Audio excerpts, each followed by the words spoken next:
Well, welcome everybody. It's been a busy and exciting year. We have a full agenda.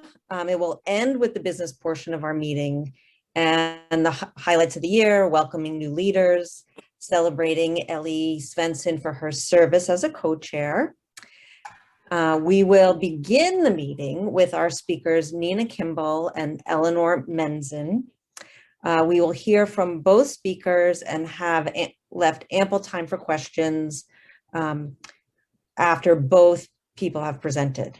You can put your questions in the chat or note that you would like to be called on and that you have a question or to share a comment, and we'll keep track of that in the Q&A.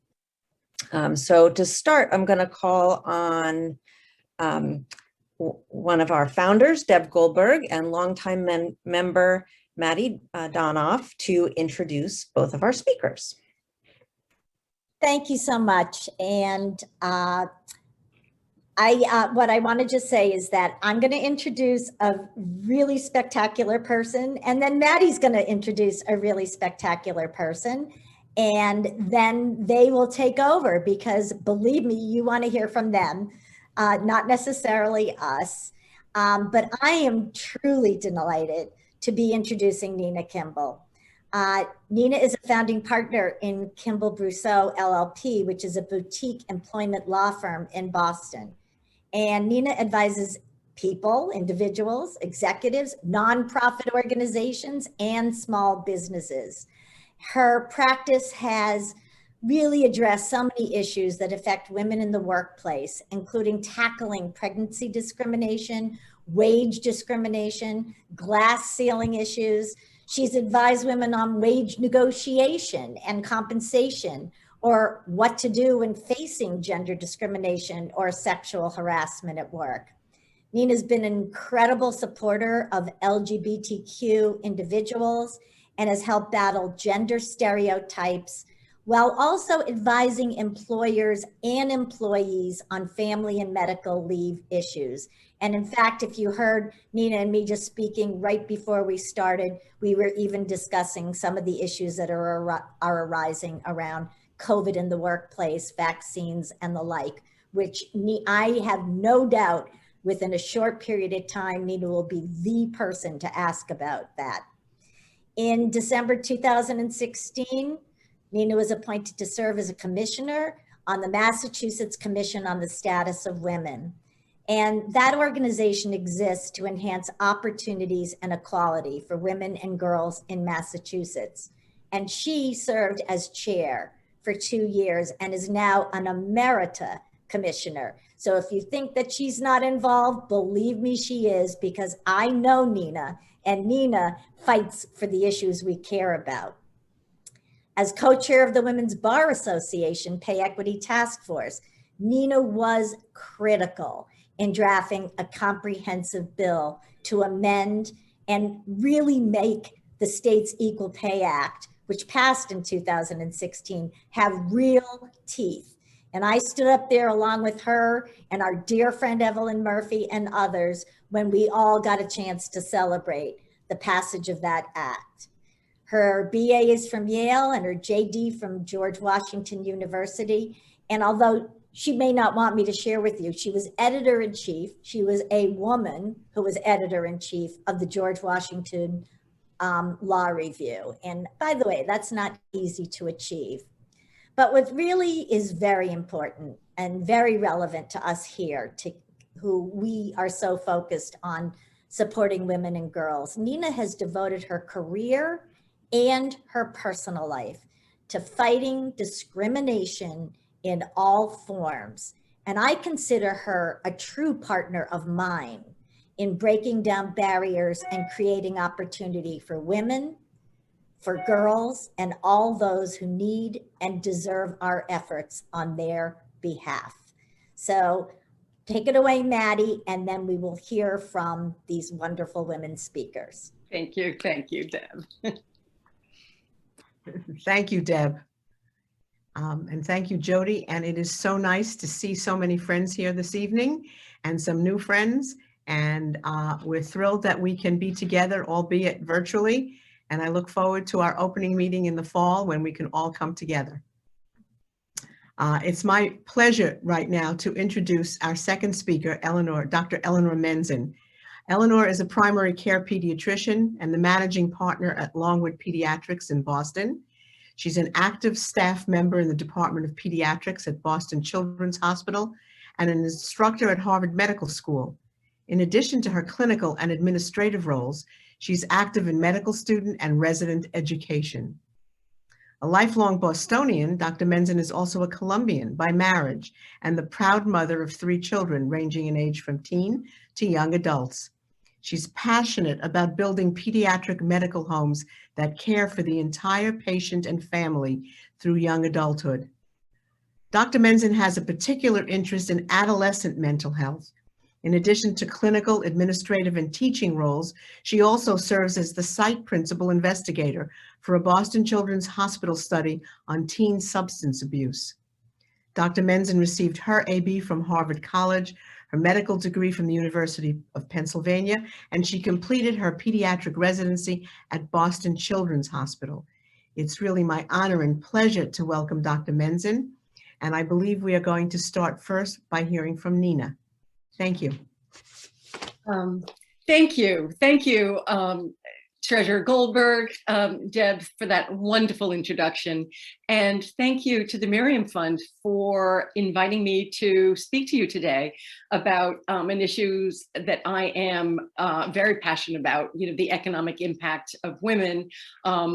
Today, the thing that is most pressing is on the pandemic. I also just want to say, I'm so impressed by the grants that you guys have made for the 2021-22 year and the work that you do supporting women and girls here in the Boston area and in Israel. So thank you to the Miriam Fund for your work and for inviting me here today. So I'm going to talk about, so as our treasurer has told us, I am passionate about issues affecting women, particularly around wages and economic disparity. And I'm going to show you here. So here is a button. Do you see this? Okay, 59 cents. So when I first started working for volunteering for the National Organization for Women in the early 80s, when I was in law school in Washington, DC, the gender pay gap was 59 cents. Women on average earn 59 cents to men on average earning $1. And in 40 years, we're only up to approximately 80 cents. Maybe we've gained 21 cents. So right now, let me just give you a little bit of other history. Women have been fighting for equal pay and for financial security, well, for millennial, but the first equal pay regulations and laws passed about 100 years ago during World War I, when a lot of women entered the workforce because a lot of the men were fighting in World War I. And even then, there was a statement by the War Labor Board that said that if it shall become necessary to employ women on work ordinarily performed by men, they must be allowed equal pay for equal work. That was 1918. Then in World War II, when Franklin Roosevelt appointed the first woman as a cabinet secretary, Frances Perkins. She was the Secretary of Labor. And she expanded the concept of equal pay for comparable work, because what was happening is women were going back into the workforce, taking jobs maybe that men held, but they had to be maybe modified somewhat for women. And there, Frances Perkins said that employers needed to look into their workplaces and pay proportionate rates for proportionate work. Then as World War II was drawing to a close and women were probably going to exit the workplace, there was this fear that the gains that they had made in terms of being paid equally for doing equal work, that was going to be lost. And so there was this concept of needing legislation, and Massachusetts was the first state to pass an equal pay law, and it was passed in 1945. So Massachusetts has been a leader and continues to be a leader, and our treasurer continues to lead on this today. So Massachusetts passed a statute requiring equal pay for comparable work. And so that was the first time, long before the federal.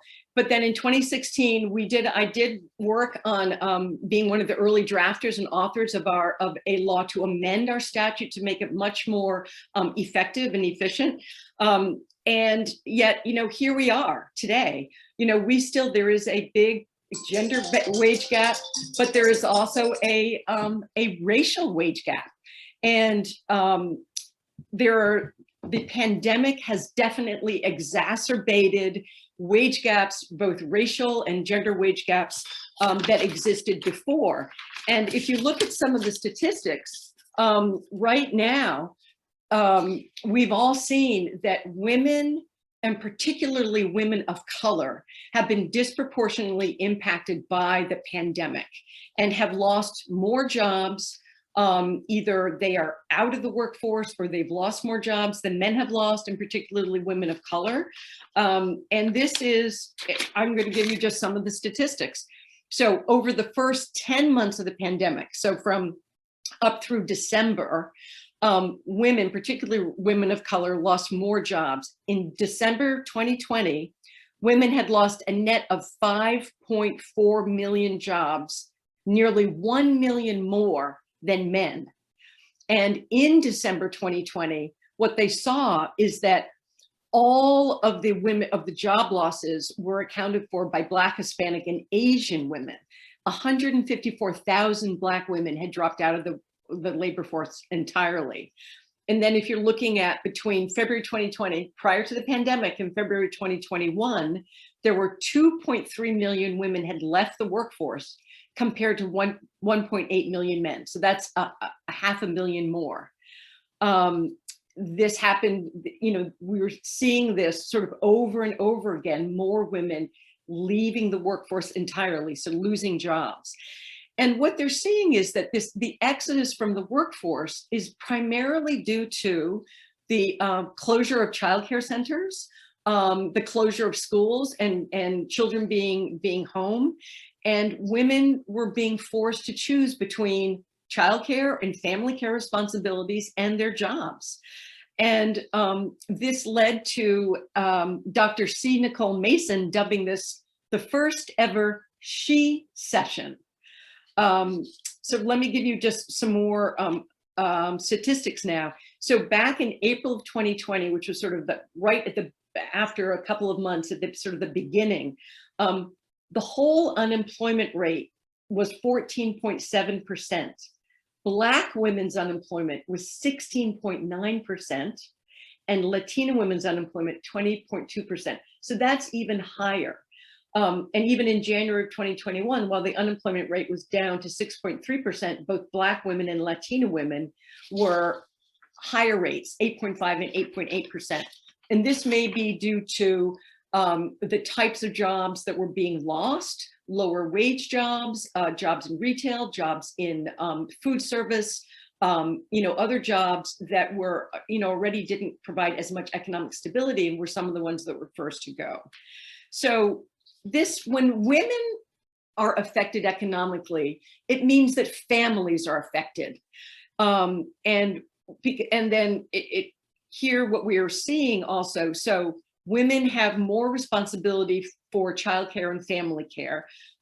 Reports have found that the mothers were 3 times more likely than fathers to do the majority of both the housework and the childcare during the pandemic. Back in September of 2020, there was a report saying that 1 in 4 women said that they were thinking about downshifting their careers or leaving their jobs entirely. There's a report that, and this is not just in the United States, this is global, this is everywhere. There's a report that said that globally, women have lost 64 million jobs. This is what Oxfam has reported. And that is that 5% of the total jobs held by women were lost compared to 3.8% of jobs by men. And globally, women have lost $800 billion due to COVID. And that's going to be a big impact on women and their families. So is there a silver lining? I think that there is a silver lining in this. And one of those things is that I think that the pandemic has really put a spotlight on women's family care burdens, as well as the financial impact on it. I think that it has shown how critical childcare is to enabling parents, especially mothers, to work and for our economy to thrive. I think it has also shown how important schools are and educators. I mean, how many of you are out there with either your children, at home or your children's kids at home and think, oh my gosh, how do teachers do this all day long? We may be very good at other things, but not necessarily schooling our children. And then it's also, I think, really shown how difficult the work-life balance is that parents and especially mothers have had to manage, and the importance of flexible schedules, of teleworking. So I think that, if there's a silver lining, it's that these things, we're discussing these on a local level, on a state level, on a national level. So what can be done? There are a lot of solutions, and there are a lot of things that can be done, both at a federal level, state level, local level, businesses. So what we're seeing is that this crisis is causing, across not just US, but everywhere, that there needs to be an investment in childcare. There needs to be more flexible work arrangements. Other countries are doing this. Here in the United States, we are the only industrial country that does not have a paid family medical leave act. But here in Massachusetts, we do. Again, Massachusetts is a leader on this. That law was passed in 2018 and went into effect just this year in January, providing paid family and medical leave here in Massachusetts. So at the federal level, there has been some legislation that is addressing this. The American Rescue Plan has provided a child tax credit, and there will be, starting I think in July, there will be actually payments to families per child. One possibility is whether that should be extended. Our own Catherine Clark and Elizabeth Warren have introduced a bill, the Childcare as Infrastructure Act, where Catherine Clark has said, childcare really is infrastructure because it is as important as bridges and roads to getting people to work, right? And we should invest in that because that invests in our children, in the ability to work, and also in our future. Paid family leave needs to be done on a federal level. And then there are also, other things just addressing the gender wage gap, the Paycheck Fairness Act, which has been passed by the House. We're waiting for the Senate to act. Then at the state level, there is legislation. As I said, we amended our Equal Pay Act to try to address both the gender wage gap and the racial wage gap. There's more that can be done there. There is a childcare bill in our state legislature called the Common Start legislation. It's H605 S362 that would establish a system of affordable, high quality early education and childcare starting from birth to age 5, and also more investment also in after school and also special needs children up to age 15. Another piece of legislation that could help, particularly in persons of color who've been really impacted, is the Family Mobility Act, S2289 H3456, that would provide licenses to undocumented workers without requiring a social security number, just so that they can get to work, so they can drive to a job. Another bill out there would be, there's on the gender page gap, Evelyn Murphy has written a bill that's been introduced on calling for wage transparency for employers to look at their own businesses and do an audit of their gender and racial wage gaps and actually report out numbers so that it can be measured and it can shine a light on this, and then also improve opportunities for leadership positions for women and people of color. I'm working on a bill, a salary range transparency bill, that would, if women are going to come back into the workforce, they may need help in negotiating fair salaries. And this bill, which is S1208 H1950, would provide information about the salary range of a job, so that when somebody asks you, well, what do you want to make? What are you looking for? If you don't know what the job pays, how can you ask for a fair wage? So that would provide that information. And then businesses, there's a lot that businesses can do. They can look at their own workplaces and look at their own pay practices and do a pay equity audit, provide job training, because people need job training skills if they're going to re-enter the workforce or simply to get better pay. I think it's important to continue allowing for flexible hours, for teleworking. This is something I'm doing in my employment law practice. I'm helping some businesses now figure out, well, what does the post-pandemic workplace look like? And they're now thinking about keeping some more flexible hours and more flexible, potentially teleworking. But if that's done, you got to make sure you're not penalizing employees who use those things. I think that it's also important to have opportunities, making sure that you've got leadership opportunities for people, to move up. So those are some of the things, and I think I am right at my 10 minutes, just about. I've got 10 minutes, so that is that's my presentation. And after Eleanor speaks, we can open it up for Q&A. So thank you. Thank you, Nina. Perfect. Welcome, Eleanor. Thanks, Nina. So Nina did such a great job of talking about the sort of more legislative and big picture issues. And I think because what I really do is primary care, what I'm going to do is personalize that a little bit and sort of hone it down to what it looks like for individuals. I'm going to start with a brief one-liner here. The only industry that I'm really qualified to talk about is the healthcare industry. And I will say that living through this pandemic as a healthcare worker has been a remarkable experience, which I hope never to repeat. Healthcare is one of the biggest industries in Eastern Massachusetts, and women are the overwhelming majority of healthcare workers.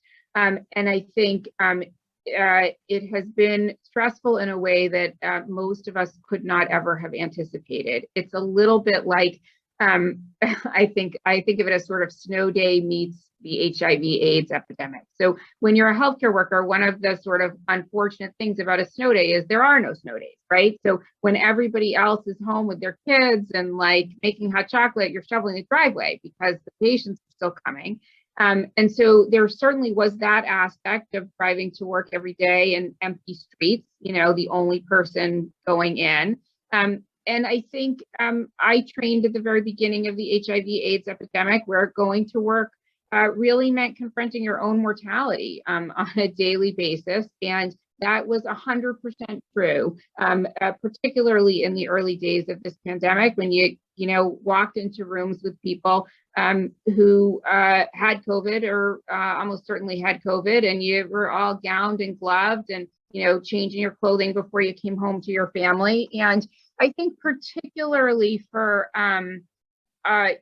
people, women who were starting their careers. So we had a lot of nurses in the first year of practice during this pandemic. The stress of that is really almost unimaginable.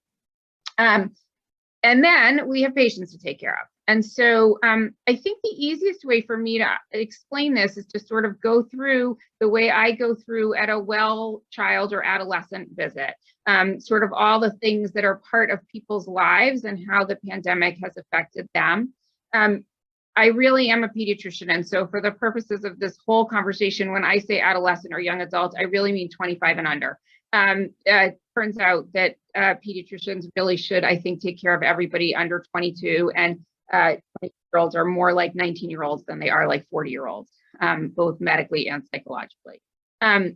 So the first thing we usually ask, when somebody comes into a room is, after how are you and so on, is we say, well, how are you eating? What are you eating and how's it going? And the answer in this pandemic has been universally, I think, fairly terrible. So we've seen a rise in eating disorders, the likes of which is unprecedented, both restrictive eating disorders and binge eating disorders. Most good eating disorder nutritionists now have a 2-month wait list. There are no places at inpatient facilities or day programs for eating disorders that don't require waiting for months and months. At the other end of the spectrum, I will say for our food insecure families, this pandemic has been an enormous challenge. If you think about our families who used to get subsidized breakfast and lunch, right? So that was 10 out of 21 meals. That's half the meals that they get a week. When school stopped, that decreased dramatically. There were, drop-off lunches and stuff like that. There's a stigma associated with that. You have to have a car to get to the town to pick up or the school to pick up your meal. The meals, the kids complained, were terrible and cold and reheated. People didn't have the fridge space for a week's worth of meals. Food insecurity is very real. And the loss of the school lunch and breakfast program impacted people a lot. So that's the eating. We say, how are you sleeping? Well, there's a lot of kids who are staying up till 2 or 3 in the morning, and that's not so great. I will say one of the bright spots here has been there are also a lot of adolescents who are getting enough sleep for the first time in their life because there's nothing else to do. And so it is a teachable moment to say to those young adults in your life, hey, how do you feel with 9 hours of sleep? Like, don't you feel good? Like, should we try to do this next year? Because, boy, you're really functioning well. So that's one small bright spot. We talk about what are you doing for exercise? This is, again, not been so great, right? We know that particularly for girls and young women, team sports are a tremendous protective factor. They decrease your rate of substance abuse. They decrease your rate of mental health troubles. The loss of team sports for almost a year has been very challenging, both in terms of physical exercise, in terms of camaraderie, and in terms of the sort of mentorship and other positive adults for our teenagers and kids' lives. So I think, that is starting to pick up again, but re-entry is hard, especially for kids who were out of sports for a long time. We always ask, how's school? How long do we have? So I think for some kids, virtual school was good, right? So for kids with hyperactive ADHD, for example, where there are no distractions and no other kids with hyperactive ADHD sort of swirling around the classroom, virtual school actually allowed them to concentrate really well. For a lot of other kids, it was kind of a disaster, right? So kids couldn't access help, particularly for kids with learning disabilities or special needs kids. It was nearly impossible for them to get back to where they were. And I think a lot of those children have not returned to in-person learning. So I think that because things sort of happened in the spring, there were a lot of families who were anxious about returning or anxious about the safety protocols or felt like it wasn't worth it. And so for many of those kids, they're kind of down a year in terms of school. We always ask how you're doing socially. And I think in the setting of social isolation, social media has become even bigger than it was, right? And so all of the problems associated with social media have expanded in the absence of real life social interactions. For our older teens, we ask how you're doing substance abuse wise. And I'd say the good news is there's less alcohol, right? Because there's fewer parties, particularly for high school students. The marijuana is bad news all around. So I think kids who are using marijuana once a week are now using it every day. And the number of young adults who are using marijuana every day is staggering. One of my more insightful patients, when I said to her, why do you smoke? She said to me, well, the marijuana does what I wish the Lexapro, which is an antidepressant, did. And I said, let's make a deal. Like, you smoke less and I'll go up on your dose. But I think that is the use of substances to self-medicate is very, very real. I think the biggest thing that we've seen impacting child and adolescent health really is the mental health crisis. So I think rates of loneliness, depression, anxiety, eating disorder, self-harm, and suicidal ideation have never been higher. Okay. At any moment in time, there are probably 30 patients boarding in the Children's Hospital emergency room waiting for psychiatric placement. There are probably another 30 to 50 who are admitted to the medical service, so admitted to Children's Hospital for no reason other than the fact that we don't have an appropriate psychiatric placement for them. Okay. And that does not talk about the thousands of kids who fall just short of the acuity level of needing to be in the hospital, but who desperately need services that there just are not enough of to go around. And so this is an absolute crisis of mental health. So that brings us to sort of, this has not been like a super cheery subject, right? And I don't have a whole lot of good news, but I think, as Nina said, we should think a little bit about what can we do going forward. I think the first thing that we can do is to, I frame this as a trauma, a generational trauma. And I think we all need to understand going forward that, as with any trauma, the results don't end when the trauma ends. So I think we all need to wrap our heads around the fact that all of this stuff, and in particular, these mental health issues, are not going anywhere fast. And these kids and young adults are going to be dealing with the impact of them for many years. So I think that's the first thing. We should expect that and prepare for that. What else can we do? I think we have to really try to ask people how they're doing. People in our lives, young adults in our lives, whether it's your children or your grandchildren or your employees, and to ask them in a way that is more than, I sometimes say to my mental health and eating disorders kids, you know, I don't want the elevator answer, right? So the elevator answer is you get in the elevator with a colleague and they say to you, how are you? And you say, fine, thanks, how are you, right? It's the answer that really only we have 2 floors to talk about.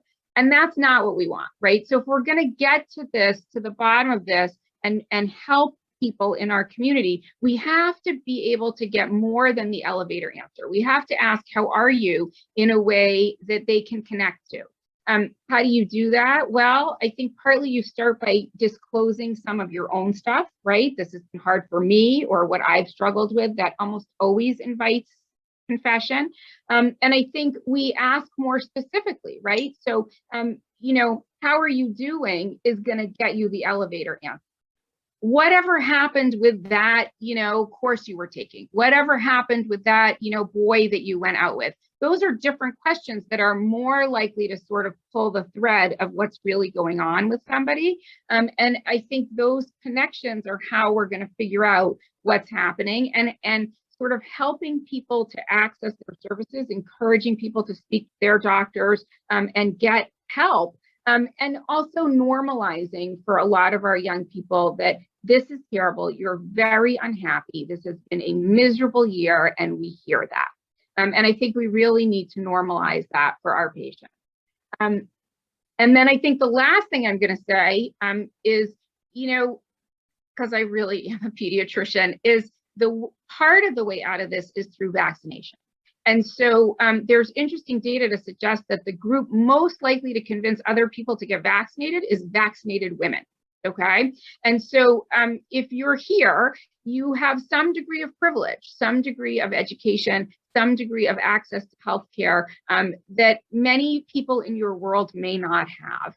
And so what I would say is really encourage people to get vaccinated. And I have a remarkable female chief administrative officer who has gotten my office to essentially 100% vaccination rate, including people who are historically not big believers. And she's done it the way we always change behavior, by telling her story of why she got vaccinated, by asking them in a non-judgmental and non-pejorative way, you know, are you vaccinated? Why or why not? And then trying to address their needs. If you're not vaccinated because, you know, your aunt told you it was going to give you COVID, well, hey, let me hook you up with a doctor who can explain it to you. If you're not vaccinated because you're worried about missing work, let me sit down with you at the website and help you schedule it for a day when you don't have work and you can have 48 hours to recover. If you're anxious, she offers them a ride or a hand to hold or to go with them, right? And so I think I think really the way out of this is through getting as close to universal vaccination as we can. And that is incumbent on all of us to help people who are vaccine reluctant or fearful to overcome that.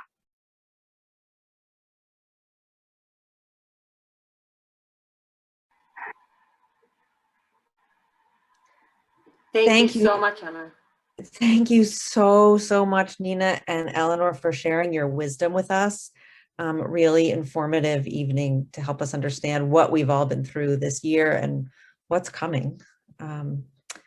I would be happy to take questions if people want to either put your questions in the chat or let me know in the chat that you're interested in asking a question, and we'll turn the speaker spotlight over to you. Can I just make one comment on what Eleanor said while we're waiting for people to ask questions? One of the things, and Eleanor, thank you for sharing all of that. One of the things we also have to remember is that it's not just children, kids, and young adults who have these, or who are suffering these mental health effects. Adults, we've seen it. The Commission on the Status of Women has done several surveys, and one of the things we've asked about is whether people are feeling anxious or depressed or mental health.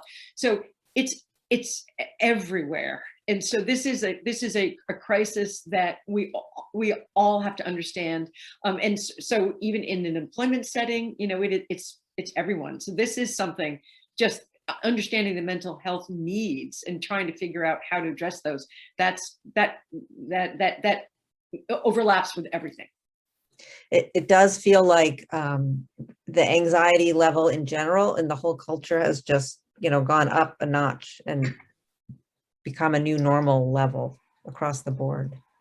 There is a question in the chat. Great. Show question: are parents concerned about vaccinating their kids and the long-term effects? I'm guessing that's for me and not Nina. Yes. Yes, I think so. I think for a lot of parents, the sort of due diligence that they feel like they have to bring to their kids' treatment is more than what they bring to their own. I think I would encourage people who have questions to talk to their pediatrician about it. I think this is something that we as pediatricians are tremendously committed to, and committed to spending time talking to our patients and their families about this. It's really, really important. I took my 16-year-old to her well visit, and her very fine pediatrician said to her, as one of her sort of standard questions, so what are your plans about the vaccine? Now, she'd already gotten it, but I think it's really important that we say to people, you should bring these questions to your pediatrician. And I think it's important, if you have vaccinated your children, that you feel comfortable sharing that information, to tell people about that. I tell my patients all the time that my own children are vaccinated, and that is often a very powerful endorsement. Sort of my money's where my mouth is. Thank you. Thank you. Other questions, comments?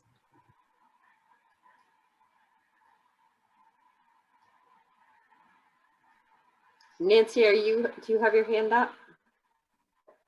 Nancy Clark.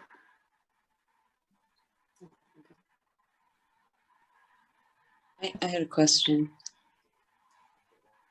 Go ahead. Who? Harriet?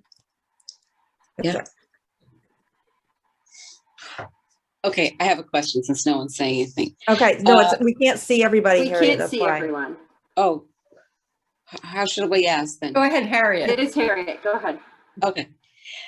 I have a couple of different questions, but when Dr. Menzen started speaking, it kept breaking up. And could you just please clarify? You said something about the ages of adolescent girls at the age of something are not actually 19. There's something, I don't know. You were I just said when I talk about adolescents and young adults, I'm really sort of talking about the 25 and under group.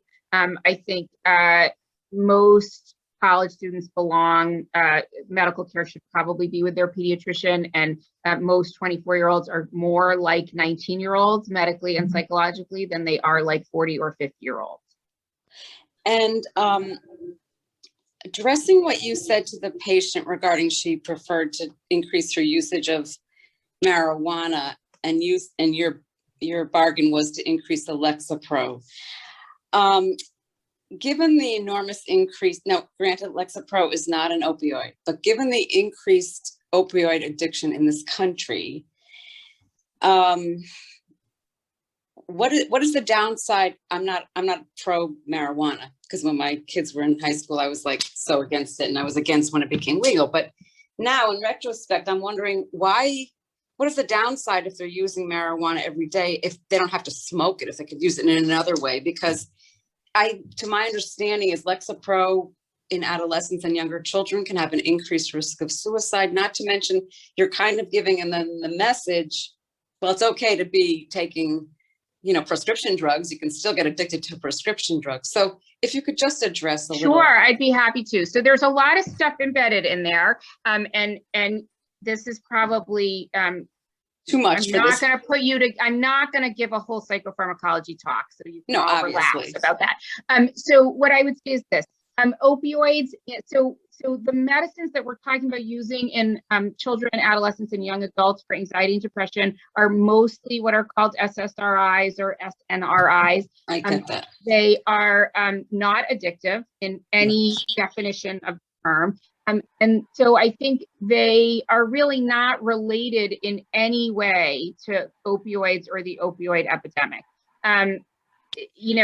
It's sort of like saying like, well, marijuana use is on the rise. Should we get rid of coffee? Well, no, because they just don't really have anything to do with each other.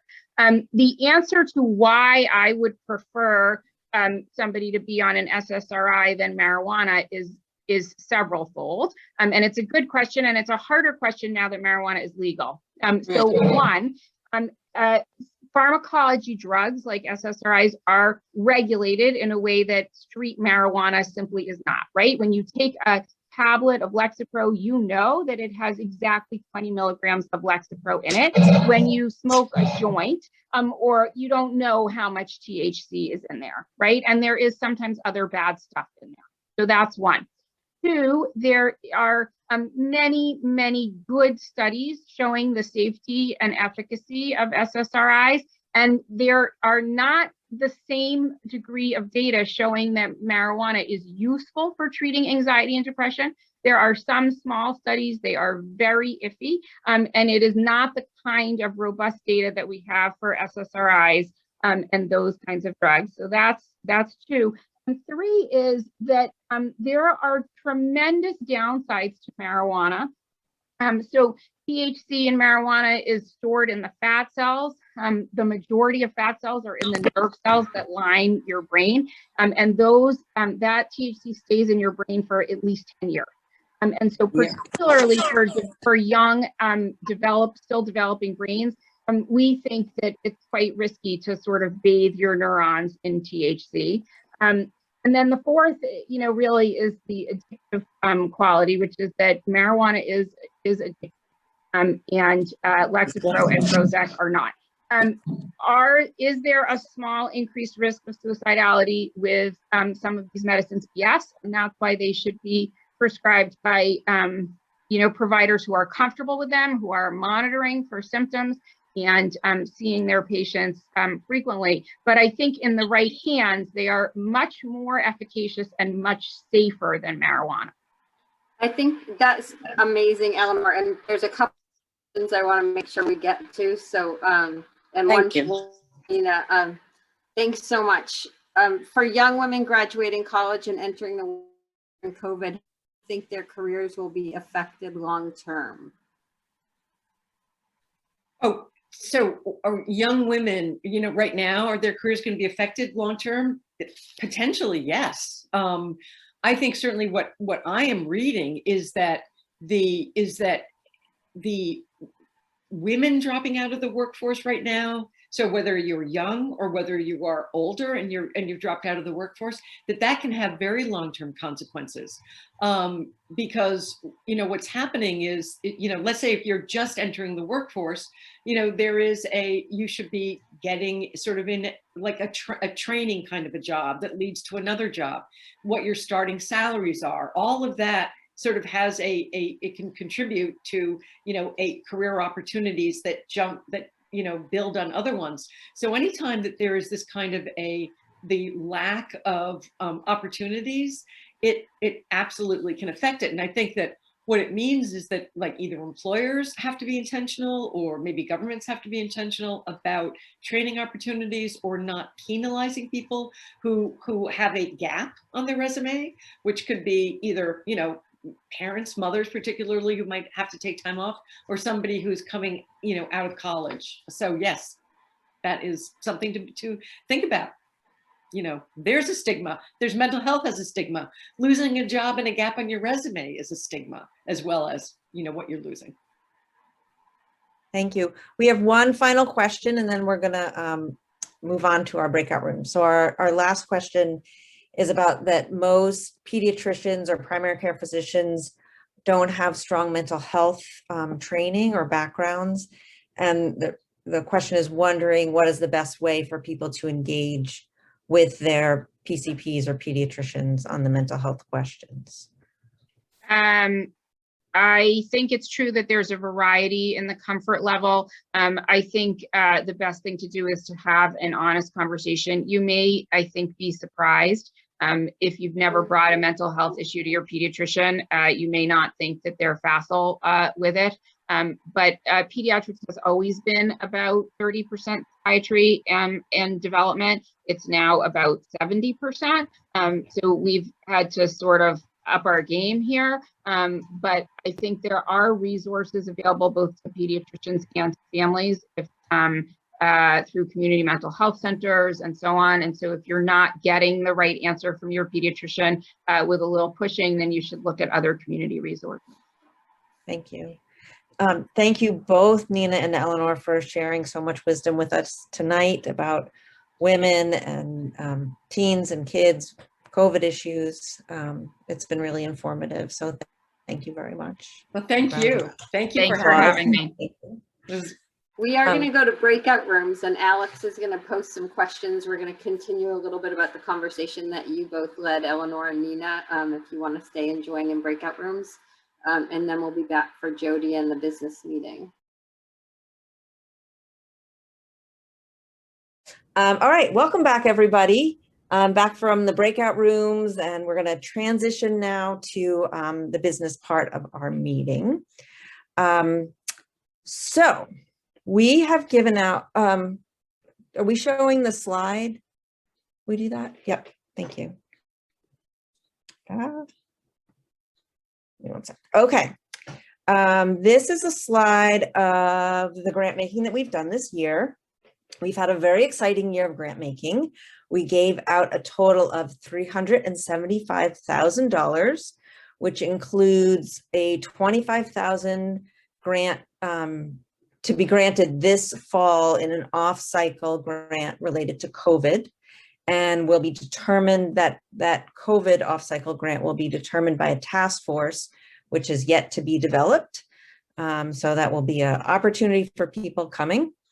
Thank you to all of our generous and dedicated members who continue to inspire and strengthen women and girls within and beyond our Jewish community. So thank you very much. Thank you to our grants chairs and subcommittee chairs.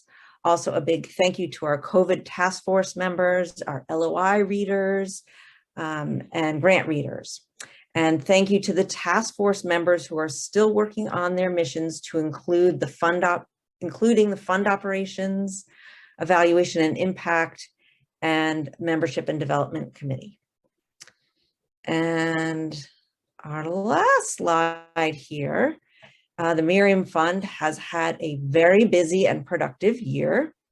We are grateful for our new and fabulous executive director, Beth Toro, and our new grants operation manager, Alex Gaston. Thank you to both of you for jumping in feet first to keep the Miriam Fund thriving and on track with pursuing our mission. As you can see from the last slide, this slide here, the Miriam Fund has had numerous highlights and accomplishments over the past year. Beth and Alex have kept us all on task, as well as found new ways to support our grantees. So some of these new ways you'll see in that middle column there. For example, quarterly convenings of the grant recipients, learning sessions, monthly newsletters, and shared CJP partnership resources. We are grateful to Beth and Alex and proud of our members and what our members are doing to inspire and strengthen women and girls. So thank you to everyone for those great accomplishments. Next, I would like to give a big thank you and a shout out to Ellie Svensson. It has been an honor and a privilege to work with you, Ellie, these past 2 years as co-chair. Your voice and wisdom with your many years of experience at the Miriam Fund has helped guide the co-chairs and the organization gracefully. We have weathered stressful transitions together through changes in leadership as well as the uncertain times of the pandemic. You have consistently helped us hold our history while shepherding in new ideas to bring best practices to the Miriam Fund. Your compassion always shines. We are all grateful for your leadership and look forward to many more years of our work together at the Miriam Fund. Thank you, Ellie. Well, thank you very much, Jody, for all those kind words. First, before I begin doing all my thank yous and how I feel about this work, I want to thank you so much and everyone. I received this beautiful package in the mail, and it was this beautiful Miriam cup. So I thank you so much. Here it is to show you it. And it means so much to me to be gifted this cup that symbolizes the strength and impactfulness of women. It's been an honor to be a co-chair and to be involved, in the essential work that we do. I've really appreciated the opportunity to be on the inside and to get to know all the various parts of our process. As you've heard, as everyone has heard, we have accomplished a lot this year. Particularly important was including addressing the impact of COVID on our grantees and the populations they serve. And we did so much, accomplished so much internally, and we had so many events. It was really a very strong year for impactfulness. It's been a privilege to work with Beth and Alex. Both of you have been amazing. Incredible how much you've embraced the fund and how much you understand our mission and our membership. And it's been just fabulous and wonderful to work with my co-chairs, Jody and Cheryl and Sharon last year, and to be a member of this group of amazing women, all of you who are thoughtful, smart, and who share the passion and commitment to create an equitable world that enhances growth opportunities for women and girls. I look forward to continuing to be involved in the work of the Miriam Fund. So thank you very much. Thank you, Ellie. I wish everyone a very relaxing and healthy summer. Thank you. Next, I would like to welcome Sheryl Carner. Maybe you could pin her. There we go. Sheryl, I have enjoyed working with you for a year as the incoming chair, which has given me the insight as to the skills and leadership that you will bring to the table as our next Miriam Fund chair. Your financial acumen and your ability to translate the numbers to those of us who are less capable is invaluable. Your values and strong voice have already proven to be incredible asset.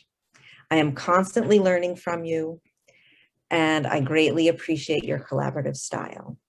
I look forward to serving with you as the next Miriam Fund chair. Thank you. Let's see. First of all, this whole year has been quite an experience. But first, I want to thank Maddie Donoff and Deb Goldberg for helping us secure our two terrific speakers for the evening. Their comments were really insightful and educational. And there's no question that while vaccination rates are climbing and we can begin to return to our pre-COVID lives, there's no question that the pandemic's impact on women and girls present long-term challenges. However, I am very confident that we as the Miriam Fund will absolutely be doing our part to address that.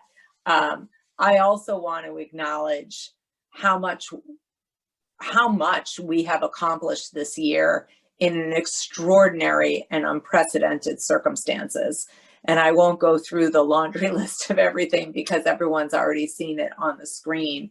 And Jody shared some of the highlights, but it really is, it would be incredible for any year. And I think, you know, particularly amazing and incredible given what we all had to navigate. I wanted to share a quote that I read the other day from Desmond Tutu, actually, the South African religious leader. He said, "My humanity is bound up in yours, for we can only be human together." He believed in the importance of human interconnectedness and the power of mutual care, respect, and compassion, which are all encompassed in the African word Ubuntu. That quote resonated with me because it is really through the Miriam Fund that we as individuals become interconnected by our common commitment to improving the lives of women and girls. And it's our collective humanity that becomes so much more impactful because we do it together. And if there has ever been a year where being human and focusing on caring for others is center stage, this was it, for sure.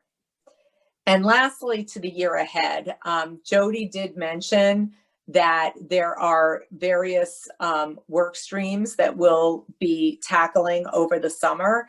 And there's a handful of task forces that are working on different projects. But there's two that I wanted to reiterate that Jody mentioned that are still looking for volunteers if there's interest. The first one is the task force that will research and recommend a second year of a special off-cycle grant to support an organization that's addressing COVID-19 specific challenges. This is similar to the work that was done last year when the group identified ROCA to provide them with a grant for the work that they were doing with young mothers. Secondly, the Membership and Development Committee will be meeting and will be focusing and identifying strategies to enhance the fund's visibility and outreach to new members, as well as expand our funding capabilities. So if anyone is interested in learning more or wants to join either of those two groups, please reach out to Beth. I also hope that everyone has a much well-deserved, enjoyable, relaxing, and restful summer. And that should be now include gatherings with friends and families and vacations and all the things that we should be doing. And we will be seeing you at our opening event in October, on October 7th.